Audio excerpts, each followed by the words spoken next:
Will 2024 be Shaq Thompson's final year in a Panthers uniform? But better yet, how will Shaq bounce back off of a significant leg injury? We'll talk about it right here on Locked On Panthers.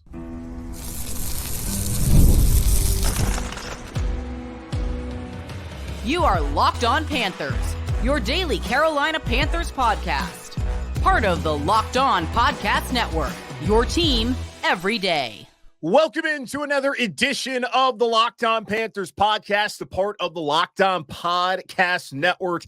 I'm your host, as always, Julian Council, talking Carolina Panthers right now with you 3 days a week, Wednesday, Thursday, and Friday of this week. I have the show. Took a little bit of time off on Monday and Tuesday, but today, tomorrow, and Friday, 3 days a week. Then starting on Monday, we're back to in-season mode as the rookies report to training camp next Friday on the 19th. Then on the 23rd, the vets are here in Charlotte. First time ever, the Panthers are holding training camp here in the Queen City. Then on the 24th, we are starting practice. So we're going to ramp up things starting on Monday, but still, we're doing a couple of positional breakdowns like I'm going to do on today's show, but your team every day. Of course, that's our motto here in the Locked On Podcast Network. Subscribe, follow the show for free on YouTube or wherever you listen to your favorite podcast. And be sure to follow me, Julian Council, on Twitter at Julian Council, where on the 26th, that Friday, the first Friday of training camp, I'll be back answering your weekly Friday mailbag questions. So either at me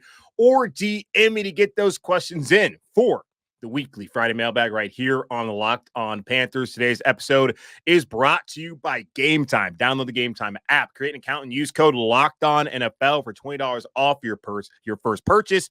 Terms apply. We are back again, breaking down the Carolina Panthers defense. We already talked about the offense, the state of the Carolina Panthers offense. We're talking a little bit of defense, talk about the edge rushers last time around, talk some D-line. Well, now let's talk about the middle of the defense and the interior linebacker position. I guess actually inside linebacker position, looking at the top player and the biggest storyline about that player, Shaq Thompson.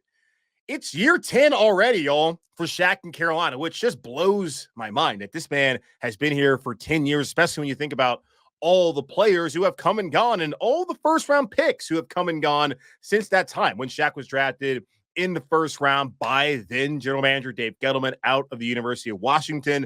And then he waited his time behind Luke Kuechly and Thomas Davis, and rightfully so, the best linebacker pairing we have ever had here in Carolina. Shaq was patient, but once he got his opportunity, starting in 2019 after TD left and going into 2022 before having that injury last year, he was outstanding, becoming a leader in the middle of that defense with 61 games played, 59 starts, 462 tackles, 34 tackles for loss, 5.5 sacks, and 2 interceptions. I know there's much consternation for whatever reason at the end of the 2019 season from fans about Shaq getting a new deal. Okay, it's a team that drafted a player who had the latest time behind two excellent players in TD and Luke. And once he got his opportunity in that 2019 season, he was playing pretty well. So why not give him the contract that he deserved? And they gave him that deal, and he's lived up to it. And he got a new deal and had to also kind of take a pay cut prior to last season. But still, Shaq Thompson has been a leader here in Carolina. But I wonder, is this the last year for Shaq in Carolina? Because the deal that he did have to restructure or really rework last season led to him being a free agent coming up here in 2025. And when he's on his, let's see, Ron Rivera, Matt Rule, Frank Reich, fourth coaching staff, you wonder just if he's going to stick around, and he's over the age of 30. Back working with Ejiro Evero, who he worked with really all last offseason, then about 5.5 quarters before suffering that gruesome leg injury there in the second quarter of that Monday night game against New Orleans. You just wonder how much longer Shaq is going to be here. But we know if there's anyone in the building who's going to value the linebacker position, it's going to be the general manager, Dan Morgan, who also is one of the better linebackers Panthers have ever had in franchise history. Shaq believes that he still has 5 years left in him, and he wants to end it here in Carolina, but he understands that this is a business, and it has to work out for the team and, of course, for him and for a player getting to the latter part of his career. He's someone who's going to want to win. He wants to win here. He wants to win with his brothers, but he's also seen his brothers like Frankie Luve leave, like Brian Burns leave, and looking on the offensive side of the ball, DJ Moore, Chris McCaffrey, you've seen all those guys depart and have success elsewhere, either individually or with a team.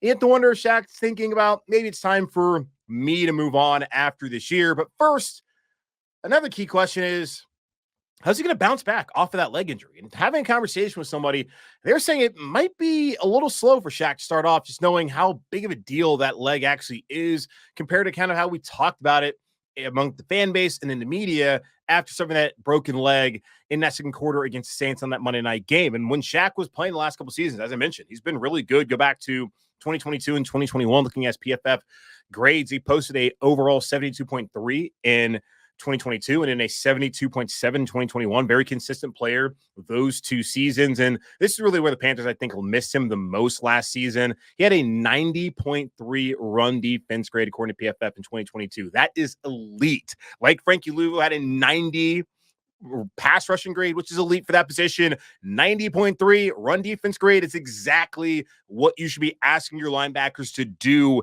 in the NFL today and in the past and moving forward into the future. And Shaq did that for the Panthers. And you look at the way they stopped the run last year by not stopping the run at all. They were 31st against the run, according to EPA, expected points added, and they had the most missed tackles in the NFL in 2023. If Shaq Thompson plays, I don't think that is the case. But when you lose him, you have to put in Kamu Grugier-Hill and also put in Deion Jones, who are two veterans, along with Frankie Luve, who was outstanding, of course. You're going to have a drop-off at that position. And I wonder, coming back this season, where there's still some questionable depth, if anything happens to Shaq or if he's kind of slow, how do the Panthers move forward with that? Josey Jewell, how's he going to step in? We'll talk about that momentarily. But Shaq Thompson, a guy who I'm really excited to be back here in Carolina. I hope that he plays well, and I hope that this isn't the final year for Shaq. And I hope that the Panthers can lay a foundation, both offensively, defensively, culture-wise, under new head coach Dave Canales, that Shaq is going to be a key part of this team moving forward as he gets older into his 30s. And really, he's not an old man, but by football terms, yes, you've been playing for 10 years. It's a lot, 9 years, but to be 10 years, a lot of wear and tear, especially at that linebacker position. But he still has a lot of energy. And he's been a guy who's been interesting. Oftentimes early in his career, he didn't really want to talk to media. And even when he talks to him, he's still kind of joking. And I love it. There's kind of the playful banter there. But Shaq understands, like, hey, they got a job to do. He's got a job to do. And he's respectful of that. And also does give some pretty good quotes as he's developed into a leader. At least been more vocal, I guess, forward-facing against in front of the media. But he talked about the energy that was in the building this spring. He also talked about how a lot of defensive players that have come in here who had ties already to Ejiro Evero already know the system. And he's really excited and kind of surprised how fast his teams come together. That does not sound like a guy who's ready to leave, especially when he comes out and says that he feels like he has 5 years left of him. Now, that was last month in June. We'll see if that will be the case as he heads into the season, potentially his last in Carolina. But really, got to wonder how is Shaq going to recover and bounce back off of that leg injury he suffered last season. My hope is we see the same Shaq Thompson we had seen. 100 tackles, 4 straight seasons in a row before having that injury last year. A vital piece to the Panthers defense and someone who has been a leader here the last couple seasons. Someone, again, I hope will continue his time here in Carolina past this season. But Shaq is not the only Panthers linebacker here in 2023. For Frankie Luve, no longer here. Josey Jewell is in, and then there's a lot of guys on the depth chart. But I wonder what roles those guys are going to play, including the 2 rookies, Trevin Wallace and Michael Barrett, who the Panthers selected 3rd and 7th overall, respectively, 7th, 3rd round, and 7th round in the draft, respectively. We'll talk about all of that here in just a moment on Locked on Panthers. Game Time is an authorized ticket marketplace of Major League Baseball, which makes getting tickets faster and easier. Prices on the Game Time app actually go down the closer you get to first pitch with last-minute deals, all-in prices, views from your seat, and their lowest price guarantee. Game Time takes get work out of buying MLB tickets. We got, of course, the Midsummer Classic coming up very soon, so get tickets to that if you want. And, of course, plenty of games going on over on Game Time, so get those tickets. Save up to 60% off buying a last minute for sports, concerts, comedy, theater, etc. Get a panoramic view from your seat in the app before you buy. Take the guesswork out of buying MLB tickets with Game Time. Download the Game Time app, create an account, and use code LOCKEDONNFL for $20 off your first purchase. Terms apply. Again, create an account and redeem code LOCKEDONNFL. That's LOCKEDONNFL for $20 off. Download Game Time today. Last minute tickets, lowest price guaranteed. One of the big storylines heading into this offseason for the Panthers was were they going to be able to keep Frankie Luve. Of course, we thought that Brian Burns was most likely to be franchise tagged. The Panthers tried to figure out the deal there, and they were going to let Frankie Luve test free agency. Unfortunately, they could not get a deal done before then, and they did not get a deal done before then. Frankie Luve actually took less money to go play for Dan Quinn and the Washington Commanders this season, and disappointing to see that happen. But Frankie decided to go pave his own way, and I think Dan Quinn's going to do a great job with him. And honestly excited anytime I get to see him play there in that defense, but also a little bit depressed that Frankie Luve is not going to be here in Carolina. He is the absolute kind of just the quintessential Carolina Panther, to be a guy who was underlooked, came in as special teams ace, came out also with the idea to take somebody's job and did that and played his ass off and gave everything he had for his teammates and for this city. And I wish him best of luck in Washington, which now means we got to look at the rest of the depth chart and wonder who's going to replace Frankie Luve. Now, we didn't have to wait too much longer to find out who that was going to be as the Panthers signed Josey Jewell to a 3-year, $22.75 million deal. He gets $7 million signing bonus and $10 million fully guaranteed. And the good thing for the Panthers is Josey Jewell has actually played in this system. Like Shaq Thompson talked about, a lot of guys who are coming over have already played Ejiro Evero's scheme, the defensive coordinator here in Carolina, and Jewell did that for one season in Denver. So not a lot of time in the scheme, but he at least has been here. He understands the terminology. Should not be that big of a transition for him as far as that goes. Had a career high 128 tackles in that 2022 season under EJ. Has had 100+ tackles in each of his last 3 healthy seasons, much like Shaq Thompson. Each of his last 4 healthy seasons gets 100 tackles. Having 2 guys like that who are really good against the run, all right, that's awesome for the Carolina Panthers. And even looking at just the PFF grades from that 2022 season, overall, 71.7. He was 27th out of 81 qualifying linebackers that season.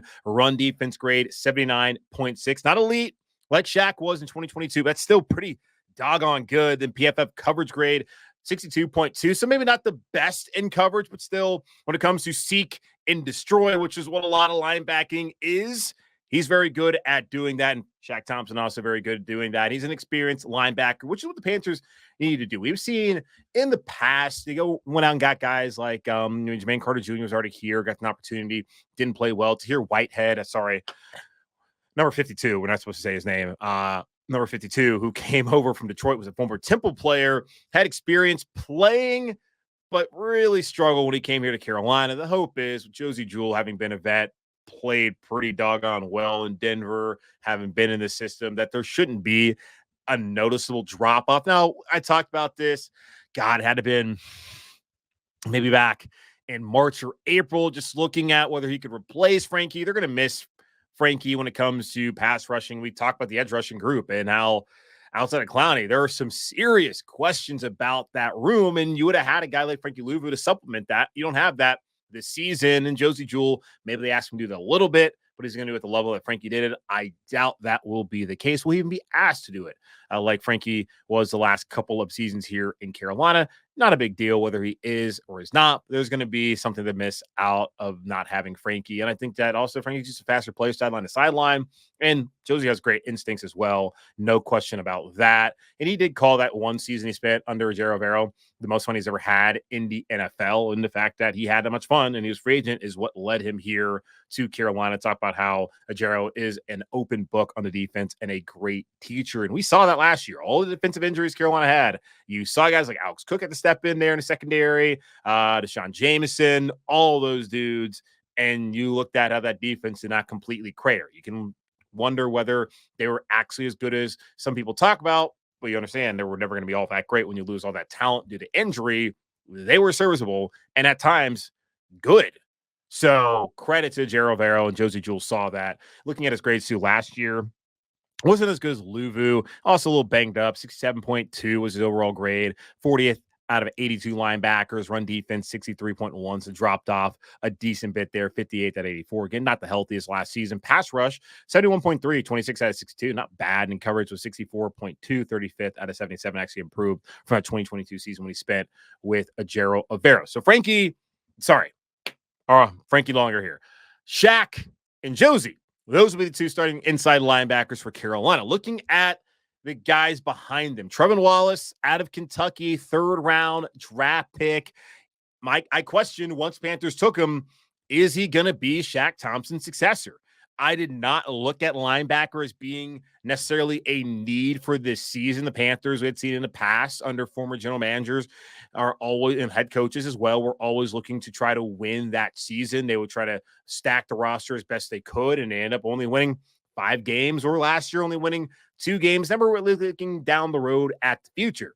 This time around, Dan Morgan at the helm, they clearly saw that Shaq Thompson's a free agent after the season. They can move on from Josey Jewell, even though his deal is kind of more like he's going to be here for 2 years.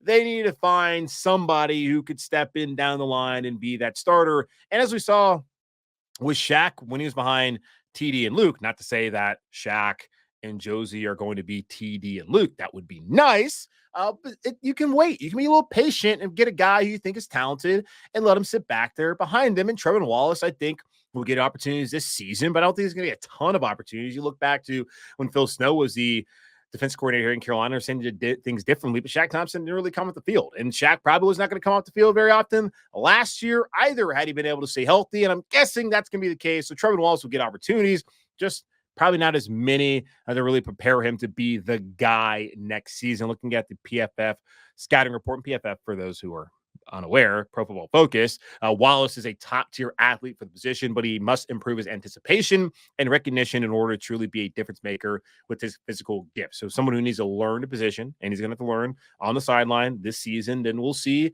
maybe next year, depending on how things work out with Shaq on the field this year. And then, of course, off the field with him and his agent and the Panthers, whether Trevor Wallace gets that opportunity next year here in Carolina. The other linebacker Carolina took, I did not expect them to take one. Definitely did not expect them to take 2 linebackers in the draft. They took Michael Barrett with the 240th overall pick there in the 7th round out of the University of Michigan, where he spent 6 years and holds the title as the winningest player in Wolverines history. And I would really hope that would be the case if you spent 6 seasons in college at the University of Michigan, won 61-14. At least the teams he was on, won 61-14, appeared in 52 wins himself. He was a 2-time All Big Ten selection in 2023, was second on the team with 65 tackles, including 3.5 tackles for loss, 3 sacks, 5 quarterback hurries, 3 forced fumbles, 2 fumble recoveries, and 2 pass breakups. And of course, played for the national champions last year. A really salty defense that they had there at UM.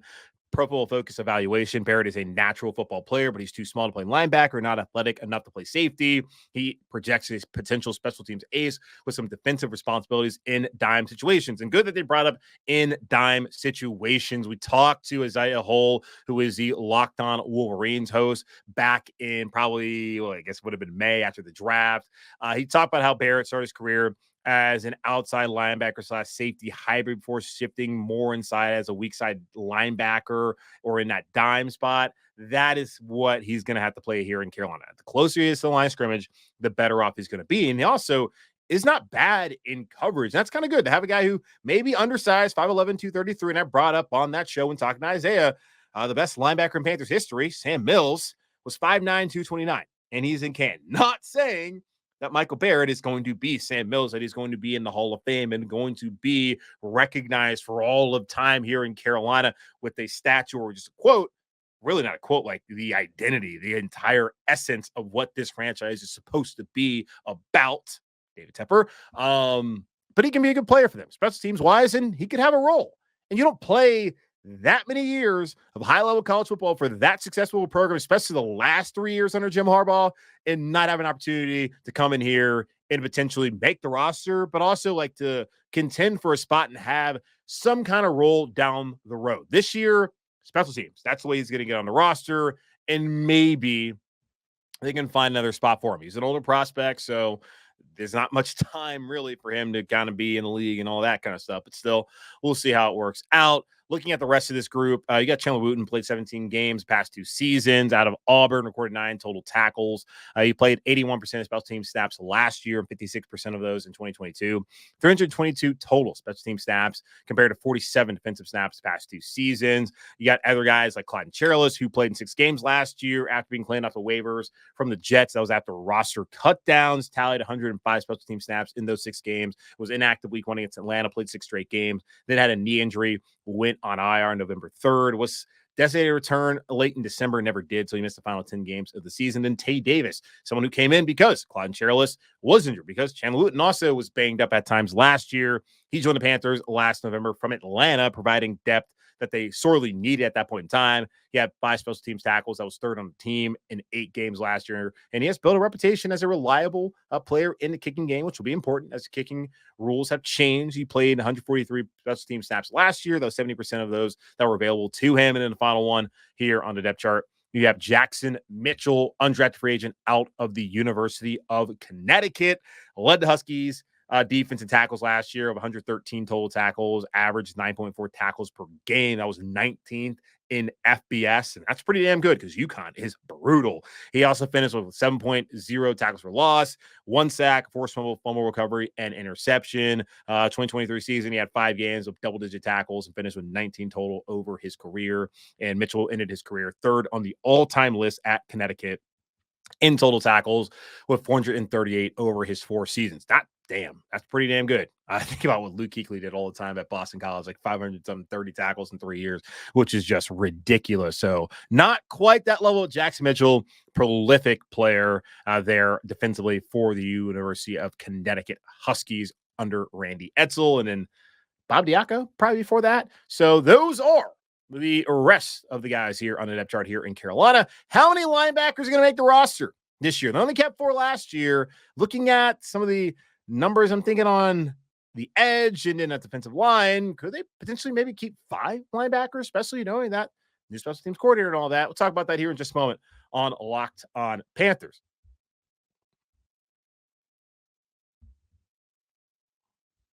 Let's try and project the 53-man roster yet again. And something I probably should have done before doing all this. And here's the thing. I'm doing these notes as I go along, and I didn't think ahead of time, like, oh, if you're going to project how many guys might make the roster, maybe you should have like wrote down how many quarterbacks going to make it, how many wide and all that. I should have done it. I didn't do it. It's okay. We'll do it at some point in time here coming up. I'll maybe do a show prior to training camp where I put it all together and tell you who I think is going to make the roster. That would make a lot of sense. Let's do that.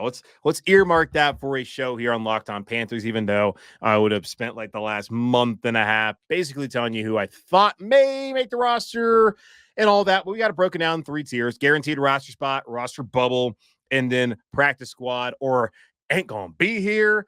So looking at last season, as I mentioned, 4 linebackers were here in Carolina. You had Shaq Thompson, Frankie Luve. Who else they had? Whatever, I forgot. They had 4. You had Kamu Grier-Hill, and then there's somebody missing. They had 4 linebackers. What they did, same defensive coaching staff, but this is something I think is probably more important this year to recognize different special teams coordinator. And the linebacker spot last season had a lot of guys that are really here on the roster to be special teams players. And knowing that your primary objective is to be a tackler, that's where you're going to want to find your special teams guys there at that linebacker position. If you're not going to be the top 2, which are Shaq Thompson and Josey Jewell, you damn well better be able to play special teams if you think you're going to make the roster. So we have 2 new special teams coordinators here in Carolina. You got Tracy Smith and you have Darren Bates here in Carolina. So how are those guys going to decide who they think is equipped to help them when it comes to special teams this season? Looking at all this right now as far as those tiers. Guaranteed roster spot, obviously, Shaq Thompson is on the roster. Josey Jewell is on the roster. Trevin Wallace as a day 2 pick should be safe. So I'm going to have those 3 on the roster. Then you move on to roster bubble. 4 of the remaining 5 guys I see on the roster bubble: Michael Barrett, Chandler Wooten, Clyde Charles, Tay Davis, all of them are. So this is how it's going to be interesting. Wooten is somebody that was here back even when Rule was around, then came back again last season under Frank Reich. But primarily, he's been here under the last coordinator, Chris Tabor. Chris Tabor is no longer here in Carolina, which may spell bad news for Chandler Wooten. Clyde Charles, who the Panthers signed last season off of waivers after he was cut by the Jets. He's somebody that was also brought in by Frank Reich's staff and Chris Tabor and has been dealing with a knee injury way back since the middle of last season, although he was clear to return. He was out there throughout the entirety of the offseason program. Those are 2 guys I wouldn't have the most faith in because of the change there at coordinator. Now, Tay Davis is somebody the Panthers decided to re-sign and bring back. And he's someone who's been around the league as well as a special teams ace. That is what he does. And when you have that reputation in a National Football League, having been around the block and been around the way, that gives you an opportunity to be someone who can make the roster. And I would feel pretty good about his chances to make the roster here in Carolina because of that reputation he has throughout the league in multiple stops. Michael Barrett, the other player where if you're going to use a draft pick, and it's only a 7th-round pick, and I'm not someone who really makes that much out of 7th-round picks at all. I've seen far too many of them just not make the roster here and across the NFL to get that caught up in it, even though I do bring up all the time, the Chiefs have a running back who's drafted in the 7th round, and that goes into my argument about running backs, federal minimum wage, and yada, yada, yada. You've heard the whole spiel.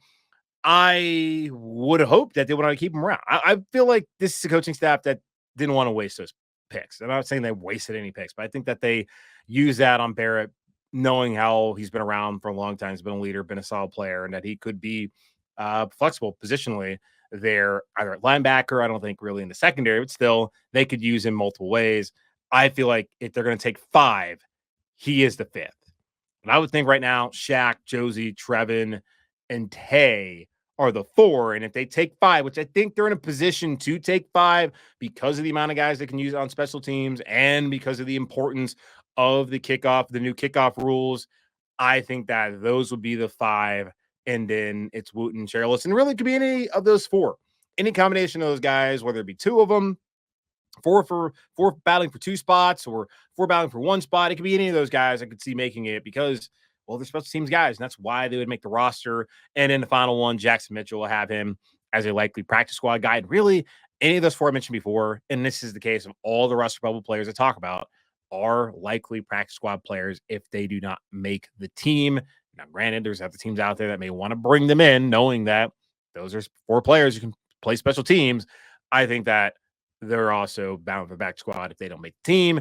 Jackson Mitchell, though, I think he is definitely going to be a practice squad guy, as he seems to be more of just a all-around linebacker, not necessarily a special teams kind of guy. And if he wants to make the roster, it's going to have to be special teams, but someone that you can groom and he can try to make the roster down the road or just won't be here. We'll see how that all plays out once we get to the preseason, which is only less than a month away, y'all. July 10th, less than a month away. Someone asked me the other day, what are you excited about for the season? Most excited about for the season. I told them it beginning. That's what I'm excited about. The season actually beginning. When I mean beginning, when they play a football game of consequence against the New Orleans Saints. So we are still a long way to go, but not as far as we have been. The offseason is so long, y'all. So long. It's going to wrap up this edition of the Locked On Panthers podcast, part of the Locked On Podcast Network, hosted by yours truly, Julian Council. Again, y'all subscribe, follow the show for free on YouTube or wherever you listen to your favorite podcast. And be sure to follow me on Twitter at Julian Council. We're on the 26th. I'm back here. We're back here with the weekly Friday mailbag here on Locked On Panthers. At me or DM me to get those questions into me once the time is appropriate. So wait until we get things going in 2 weeks as far as training camp goes. But in the meantime, be safe. Be happy, be whole, and as always, keep pounding. And coming up tomorrow, yes, on Thursday, we talk about the corners. J.C. Horn, can you stay healthy? Are they going to add anybody else? Stephon Gilmore, where are you? We'll talk about all that here on Locked On Panthers.